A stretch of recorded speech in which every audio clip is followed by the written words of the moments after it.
تخيل معايا إنك ماشي في شوارع القاهرة من 5000 سنة. هتسمع الناس بيتكلموا بلغة مختلفة تماماً عن النهاردة، اللغة المصرية القديمة. دي اللغة اللي اتكتبت بيها الهيروغليفية على جدران المعابد، وكانت لغة المصريين لآلاف السنين.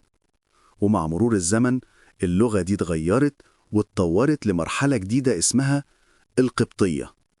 القبطية دي كانت لسان الشعب، ولسه منها كلمات عايشة معانا لحد دلوقتي، زي كلمة طوبة، كحك، واستاكة.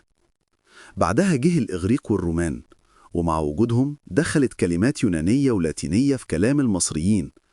يعني اللغة بدأت تاخد طابع جديد، مزيج من المصري القديم واليوناني.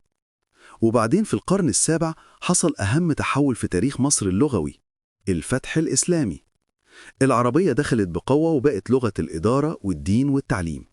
لكن الموضوع ما كانش بين يوم وليلة. المصريين خلطوا بين القبطية والعربية، ومع الوقت ظهرت لهجة جديدة، اللهجة المصرية.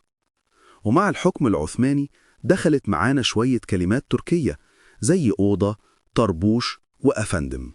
وبعد كده في العصر الحديث، خصوصا مع الفرنسيين والإنجليز، خدنا منهم كلمات تانية.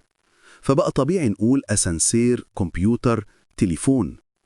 وفي القرن العشرين السينما والمسرح والأغاني خلوا اللهجة المصرية تنتشر في كل الوطن العربي. يعني النهاردة لما أي حد في بلد تانية يسمع مصري بيتكلم بيكون فاهمه بسهولة.